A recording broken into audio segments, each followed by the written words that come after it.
Dans cette vidéo, on va parler du fichier index.php.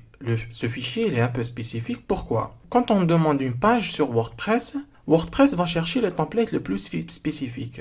Par exemple, pour les articles, il va chercher single. Par exemple, pour la page d'accueil, il va chercher une page statique créée pour la page d'accueil. On va voir ça plus tard. Mais s'il ne trouve pas, il va rechercher si le thème comporte un fichier un peu plus générique, mais en dernier recours, il va utiliser index.php. On va voir un exemple sur l'utilité de index.php. Prenons par exemple notre page d'accueil.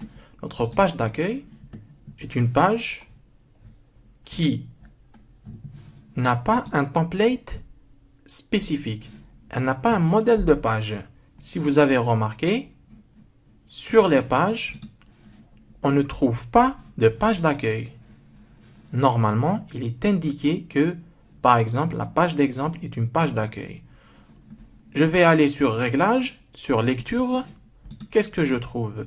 Je trouve que la page d'accueil affiche les derniers articles. Oui, mais elle est où cette page?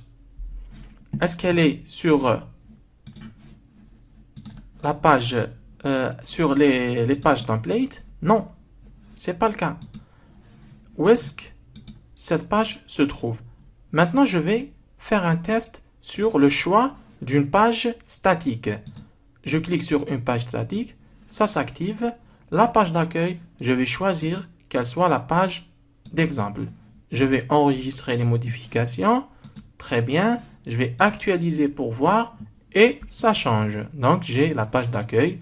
Localhost court, c'est ma page d'accueil. La page d'accueil contient ma page d'exemple. Qu'est-ce que je vais faire? Je vais tout simplement changer ça. Retour en arrière. Et je vais voir mon fichier index.php. Le fichier index.php, c'est le fichier, dans ce cas, qui gère ma page d'accueil.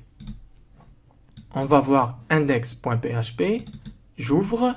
Je vais tout simplement supprimer cette page, le code qui génère ce contenu, je vais laisser juste la sidebar. Je vais actualiser pour ma page d'accueil. Et qu'est-ce que je trouve?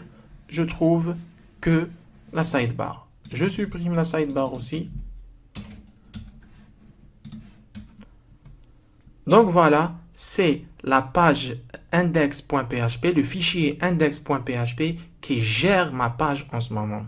Pourquoi? Parce que je n'ai pas une page statique sur les réglages de lecture, exactement sur la page d'accueil, la partie qui gère la page d'accueil statique. Là, je n'ai pas créé une page d'accueil. Je peux créer une page d'accueil personnalisée, puis lui faire requête ici. C'est très simple. Comme notre thème n'utilise pas une page d'accueil personnalisée, il a recours comme secours à la page index.php. Donc voilà, c'était juste pour voir l'utilité du fichier index.php.